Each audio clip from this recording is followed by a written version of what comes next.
दोस्तों, उस रात जब मैं और आशीष काशी विश्वनाथ महादेव के दर्शन करने के लिए बनारस रेलवे स्टेशन से निकले, तो वहां से निकलने के बाद जो हुआ उसे सुनकर आप सभी के रोंगटे खड़े हो जाएंगे। और फिर दोस्तों, जो चमत्कार हमने देखा उसे सुनकर आप भी हैरान हो जाएंगे। तो चलिए शुरू करते हैं इस घटना को और भी विस्तार से। दोस्तों, मेरा नाम मोहित है। सुबह के 9 बजे जब मैं अपनी मम्मी को बाइक पर बैठाकर डॉक्टर के पास ले जा रहा था कि तभी किसी ने मुझे आवाज दी।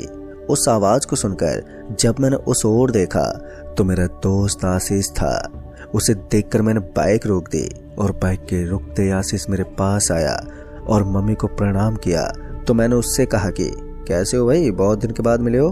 मेरे इतना कहने पर आशीष ने बताया कि मैं चाचा के पास चंडीगढ़ गया था और कल ही घर वापस आया हूँ, क्योंकि आज ही मेरा एग्जाम है, तो इस वजह से मुझे आना पड़ा, नहीं तो कुछ दिन वहीं पर और रुकता। अब आशीष की बात सुनकर मैंने उससे कहा, वैसे एग्जाम कहाँ पर हो रहा है? तो उसने बताया कि बनारस में, और साथ ही मुझे बनारस चलने के लिए कहा। अब आशीष के इतना कहने पर मैंने उसके साथ जाने के लिए हाँ बोल दिया, क्योंकि मैंने बनारस कई बार जाने की सोची पर मैं जा नहीं पा रहा था, क्योंकि उस वक्त मुझे कुछ ना कुछ काम ही पड़ जाता था। इस वजह से मैं नहीं जा पाया था। इस वजह से आशीष के मुंह से बनारस जाने की बात सुनकर मैंने उसे जाने के लिए हाँ बोल दिया। अब उसके साथ जाने के लिए मैंने हाँ तो बोल दिया। तो उसने बताया कि शाम के 5 बजे की ट्रेन है, तो तुम स्टेशन पर 4:45 तक आ जाना। इतना बोलकर आशीष घर चला गया और उसके जाते मैंने बाइक को स्टार्ट किया और मम्मी को लेकर डॉक्टर के पास जा पहुंचा। तो मैंने देखा कि सुरेश डॉक्टर की जगह पर आज कोई और ही डॉक्टर था। उसे देखकर जब मैं उस डॉक्टर के पास गया तो मैंने उस डॉक्टर से सुरेश डॉक्टर के बारे में पूछा। तो उसने बताया कि आज वो नहीं आएंगे। तो मैं बिना सवाल जवाब किए वहां से वापस से मम्मी के पास आ गया। तो मैंने उन्हें सारी बात बताई। तो फिर मैं मम्मी को लेकर वहां से घर आ गया और उस वक्त का इंतजार करने लगा। जैसे ही 4 बजे तो मैं बनारस जाने के लिए घर से निकलकर रोड पर आ गया और ऑटो का वेट करने लगा। फिर कुछ समय बाद एक ऑटो मेरी तरफ आती हुई नजर आई और उस ऑटो को देखकर मैं उस ऑटो को हाथ देने लगा। मुझे हाथ देता हुआ ऑटो ड्राइवर ने अपना ऑटो रोक दिया और ऑटो के रुकते ही मैंने देखा कि ऑटो में एक लड़की बैठी थी जिसने बुर्खा पहना हुआ था। तो मैंने उस ऑटो ड्राइवर से कहा कि मुझे दादूपुर रेलवे स्टेशन जाना है, और मेरे इतना कहने पर उस ऑटो ड्राइवर ने मुझे ऑटो में बैठने का इशारा किया। अब ऑटो ड्राइवर के इशारा करते ही मैं ऑटो के अंदर बैठ गया। ऑटो के अंदर बैठते ऑटो ड्राइवर ऑटो को लेकर स्टेशन की ओर जाने लगा। तभी उस लड़की के मोबाइल पर फोन आया, तो उसने उठाकर बात की। तो पता चला कि जो एग्जाम आशीष देने के लिए बनारस जा रहा है, तो वही एग्जाम ये लड़की भी देने जा रही थी। फिर जब कुछ समय के बाद ऑटो दादूपुर स्टेशन पर पहुंची, तो मैं ऑटो से उतरकर उस ऑटो ड्राइवर को पैसा देकर स्टेशन के अंदर आ गया। तभी मैंने घड़ी में समय देखा, तो अब 4:40 हो रहे थे, यानी कि 5 बजने में 20 मिनट बाकी थे। तो मैं वहीं पास के एक बेंच पर बैठ गया और आशीष का वेट करने लगा। अभी मैं आशीष का वेट ही कर रहा था कि तभी वो लड़की मेरे पास आकर बैठ गई। अभी मैं उस लड़की की ओर ही देख रहा था कि तभी आशीष आ गया। तो उसने मुझे टिकट लेने का इशारा किया। आशीष के इशारा करते ही मैं टिकट काउंटर पर जाकर 2 टिकट ले आया और फिर ट्रेन का वेट करने लगे। जैसे ही शाम के 5 बजे तो वैसे ही ट्रेन हॉर्न देते हुए ट्रेन स्टेशन पर आकर रुक गई, और ट्रेन के रुकते ही हम दोनों ट्रेन के अंदर जाकर बैठ गए। और फिर कुछ समय के बाद ट्रेन ने स्टेशन छोड़ दिया। अभी हम दोनों आपस में बातें कर रहे थे कि तभी ट्रेन अचानक से रुक गई। ट्रेन के रुकते मेरे पास बैठे पैसेंजर ने बताया कि शायद कोई ट्रेन आ रही है, इस वजह से ट्रेन यहाँ पर रुकी है। और अब ट्रेन को यहाँ पर रुके हुए 1 घंटा होने को हो गया था, पर ट्रेन आगे बढ़ने का नाम ही नहीं ले रही थी। और कुछ पैसेंजर ट्रेन से नीचे उतरकर इधर उधर घूम रहे थे। पर सबसे हैरान की बात तो ये थी कि जिस जगह पर ट्रेन रुकी थी वहां पर दूर दूर तक कुछ भी नजर नहीं आ रहा था। लेकिन अब शाम होने को थी, पर ट्रेन अभी भी उसी जगह पर खड़ी थी कि तभी ट्रेन ने हॉर्न दिया। और ट्रेन के हॉर्न देते ही जो पैसेंजर ट्रेन से नीचे उतरे थे, ट्रेन के हॉर्न सुनकर अपनी अपनी सीट पर आकर बैठ गए और ट्रेन हॉर्न देते हुए निकल पड़ी। फिर जब मैंने घड़ी में समय देखा तो रात के 7 बज गए थे। तो मैंने आशीष से कहा कि यहीं पर 2 घंटे बीत गए हैं और अब हमें वहां पर पहुंचते पहुंचते रात के 1 बज जाएंगे। मेरे इतना कहने पर उसने कहा कि कोई बात नहीं, बनारस में स्टेशन से कुछ ही दूरी पर मेरे ताऊ का लड़का रहता है, स्टेशन पहुंचकर कॉल करके उसके पास चले जाएंगे। इतना बोलकर आशीष ने कहा कि मुझे अब नींद आ रही है। इतना बोलकर वो सोने लगा और मैं अपना फ़ोन निकाल कर चलाने लगा। फ़ोन चलाते चलाते मुझे अब 1 घंटा बीत गया था और अब मेरी भी आंखें भारी होने लगी थी, जिस वजह से मैंने फ़ोन को अपने पॉकेट में रख लिया और पीछे की तरफ अपना सर करके बैठा रहा। बैठे बैठे कब मेरी आंख लग गई मुझे कुछ पता ही नहीं चला। और फिर जब मेरी आंखें खुली तो ट्रेन स्टेशन पर रुकी थी। तो मैंने तुरंत ही आशीष को उठाया और हम दोनों ट्रेन से बाहर निकल आए।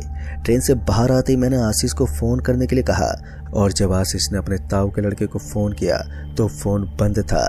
तो मैंने आशीष से कहा कि यार अब हम क्या करेंगे।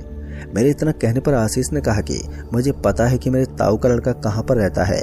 फिर हम दोनों स्टेशन से बाहर निकल आए और स्टेशन से बाहर आने पर मुझे एक ऑटो दिखाई पड़ा। उस ऑटो को देखकर हम दोनों उस ऑटो के पास तो आ गए और फिर मैंने उस ऑटो ड्राइवर से कहा, अरे भैया होटल राज पैलेस चलोगे क्या। आशीष के इतना कहने पर उस ऑटो ने हमें ऑटो में बैठने का इशारा किया। ऑटो ड्राइवर के इशारा करते ही हम दोनों ऑटो के अंदर बैठ गए। ऑटो में बैठते ही ऑटो ड्राइवर ऑटो को लेकर उस होटल की तरफ जाने लगा। तो मैंने आशीष से कहा, क्या तुम्हारे ताऊ का लड़का उसी होटल में रहता है। मेरे इतना कहने पर आशीष ने बताया कि नहीं यार, उस होटल के पास ही रूम लेकर रहते हैं वो। अभी हम दोनों आपस में बातें कर रहे थे कि तभी ऑटो ड्राइवर ने ऑटो रोक दी। ऑटो के रुकते ही मैंने उस ऑटो ड्राइवर से कहा, क्या हुआ जो यहाँ पर ऑटो रोक दिया आपने। मेरे इतना कहने पर उस ऑटो ड्राइवर ने हमें सामने इशारा करते हुए देखने को कहा और जब हमने सामने की ओर देखा तो सामने कोई औरत खड़ी थी। अब उस औरत को देखकर ऑटो ड्राइवर डर से कांप रहा था। ऑटो ड्राइवर को इस तरह देखकर मैंने ऑटो ड्राइवर से कहा, क्या हुआ भाई जो तुम इतना डरे हुए हो। तो उसने बताया कि जो सामने दिख रही है वो कोई औरत नहीं बल्कि एक चुड़ैल है। ऑटो ड्राइवर की ये बात सुनकर हम दोनों के होश उड़ गए। अभी हम डरे ही सहमे ऑटो में बैठे ही थे कि तभी वो औरत हमारी तरफ आने लगी। उसे अपनी तरफ आता हुआ देखकर ऑटो ड्राइवर ऑटो से बाहर निकलकर भागते हुए पीछे की तरफ जाने लगा।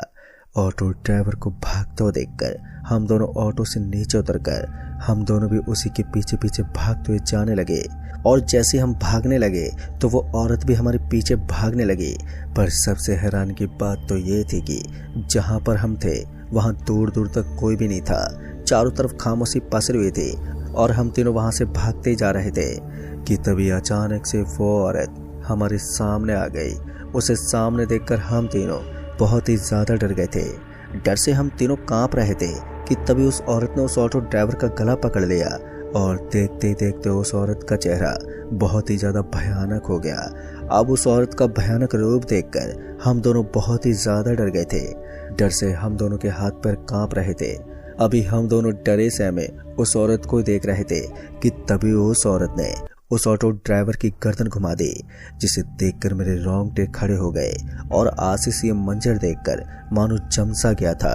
तभी वो औरत उस ऑटो ड्राइवर का खून पीने लगी और उसे खून पीता हुआ देखकर हम दोनों वहां से भाग खड़े हुए। और जब मैंने पीछे पलट कर देखा तो वो औरत नजर नहीं आ रही थी और चारों तरफ वहां पर सिर्फ सन्नाटा पसरा हुआ था। अब हमें कुछ भी समझ में नहीं आ रहा था कि हम किस ओर जाएं, क्योंकि अब हम किसी से मदद भी नहीं ले सकते थे। दरअसल जब हम दोनों उस औरत से बचने के लिए भाग रहे थे तो मेरा फ़ोन मेरे पॉकेट से निकलकर गिर पड़ा और आशीष के फ़ोन को पता नहीं क्या हो गया था कि वो ऑन ही नहीं हो रहा था। अब हम दोनों बहुत ही बुरी तरह से फंस गए थे और दूर दूर तक कोई भी वहाँ पर नज़र नहीं आ रहा था। सिर्फ जो नज़र आ रहा था तो वो था रोड के बगल में खड़े खंबे। हम दोनों उसकी लाइट की रोशनी के सहारे आगे की तरफ बढ़ रहे थे कि शायद यहाँ पर कोई मदद मिल जाए। अभी हम दोनों आगे की ओर बढ़ रहे थे कि तभी हमें एक आदमी आता हुआ दिखाई दिया। उस आदमी को देखकर हम दोनों उस आदमी के पास गए तो हमने देखा कि उस आदमी के बाल बहुत ही ज्यादा लंबे थे और साथ ही उस आदमी ने हाथ में डमरू ले रखा था और उसके साथ में एक बंदर भी था, जिसे देखकर लग रहा था कि ये कोई मदारी का खेल दिखाने वाला है। कि तभी उस आदमी ने कहा कि क्या हुआ जो तुम दोनों इतने डरे हुए हो। उस आदमी के इतना कहने पर मैंने उस आदमी को सारी बात बताई। अभी मैं उस आदमी से बात ही कर रहा था कि तभी वो औरत हमारी तरफ आती हुई दिखाई पड़ी। उस औरत को देखकर उस वक्त मेरी बोलती बंद हो गई। मुझे इस तरह देखकर जब उस आदमी ने पीछे की तरफ पलट कर देखा तो उस आदमी को देखते ही वो औरत हमारी तरफ आने लगी। फिर पता नहीं अचानक ही क्या हुआ कि वो औरत उस आदमी को देखकर वहीं पर रुक गई और उस औरत को देखकर ऐसा लग रहा था कि शायद उसने ऐसा कुछ देख लिया है जिससे कि वो डर रही थी। कि तभी वो आदमी उस औरत के पास जाने लगा और उस आदमी को जाता हुआ देख हम दोनों उस आदमी को रोकने की कोशिश करने लगे। अभी हम दोनों उस आदमी को रोकने की कोशिश ही कर रहे थे कि तभी अचानक से वो औरत गायब हो गई और उस औरत के गायब होते उस आदमी ने कुछ कहा पर हमें कुछ भी समझ में नहीं आया। तो मैंने उस आदमी से कहा कि वो औरत आपको देखकर डर रही थी। मेरे इतना कहने पर उस आदमी ने बताया कि वो मुझे देखकर नहीं, मेरे गले में पड़े लॉकेट को देखकर डर रही थी। अगर वो औरत मेरे पास आ जाती तो ये लॉकेट उस औरत को कैद कर लेता और फिर हमेशा के लिए वो मेरी गुलाम बन जाती। उस आदमी की बात सुनकर आशीष ने कहा कि पर ये बंदर तुम्हारे साथ क्या कर रहा है? आशीष के इतना कहते ही वो बंदर भूत के रूप में बदल गया। उसे देखकर हम दोनों बहुत ही ज्यादा डर गए थे क्योंकि वो बहुत ही ज्यादा भयानक था। कि तभी उस आदमी ने कहा कि डरो मत, ये तुम्हें कुछ नहीं करेगा। उस आदमी के इतना कहते ही वो भूत बंदर के रूप में फिर से बदल गया। कि तभी उस डमरू के अंदर से अजीब तरह की आवाज आने लगी और उस आवाज को सुनकर मैंने उस आदमी से कहा कि ये कैसी आवाज आ रही है? मेरे इतना कहने पर उस आदमी ने जो बताया तो उसे सुनकर तो हम दोनों के रोंगटे खड़े हो गए। दरअसल उस आदमी ने बताया कि इस बंदर की तरह कई और भी चीजें इस डमरू के अंदर कैद है। और उस आदमी की ये बात सुनकर मैंने उस आदमी से कहा कि हम तो आपको मदारी का खेल दिखाने वाला समझ रहे थे पर आप तो बहुत बड़े तांत्रिक हो। मेरे इतना कहने पर उस आदमी ने कोई जवाब नहीं दिया और हमें अपने साथ चलने के लिए कहा। उस आदमी की ये बात सुनकर हम दोनों उस आदमी के साथ जाने लगे क्योंकि यहाँ पर रुकना भी ठीक नहीं था। इस वजह से हमने उस आदमी के साथ जाना ठीक समझा। अभी हम दोनों उस आदमी के पीछे पीछे ही जा रहे थे कि तभी उस आदमी ने हमें इशारा करते हुए सामने देखने को कहा। और जब हमने उस ओर देखा तो आशीष ने कहा कि यहीं पर तो मेरे ताऊ का लड़का रहता है। अब ये देखकर हम दोनों बहुत ही खुश हो गए। अभी हम दोनों सामने की ओर ही देख रहे थे और जब हमने पीछे की ओर देखा तो वो आदमी नहीं था। अब ये देखकर मैं समझ गया कि वो आदमी कोई और नहीं बल्कि स्वयं महादेव थे जो हमें उस औरत से बचाने के लिए यहाँ पर स्वयं आ गए थे। फिर हम दोनों महादेव का नाम लेते हुए आशीष के ताऊ के लड़के के रूम पर पहुंच गए। तो उसके ताऊ के लड़के ने पूछा कि अरे भाई इतनी रात को कहाँ से आए हो? जिस पर आशीष ने उसे सारी बात बताई। आशीष की ये बात सुनकर उसे यकीन नहीं हो रहा था कि महादेव ने हमें साक्षात दर्शन दिए हैं। फिर हम तीनों लोगों ने भगवान शिव को साक्षात प्रणाम किया और फिर सो गए। फिर अगले दिन सुबह जब नींद खुली तो मैंने घड़ी में समय देखा तो सुबह के 6 बज गए थे। फिर हम सभी महादेव के दर्शन करने के लिए निकल पड़े। वहां पर पहुंचकर हम तीनों ने गंगा में डुबकियां लगाई और फिर जब हमारा कार्य वहां पर संपन्न हो गया तो हम वापस से अपने घर के लिए आ गए। दोस्तों ये तो थी मेरी जिंदगी की सबसे खौफनाक रात और जिंदगी की सबसे खूबसूरत रात क्योंकि उस रात हमने महादेव के साक्षात दर्शन जो किए थे। तो दोस्तों इस कहानी में बस इतना ही। तब तक के लिए बाय एंड टेक केयर।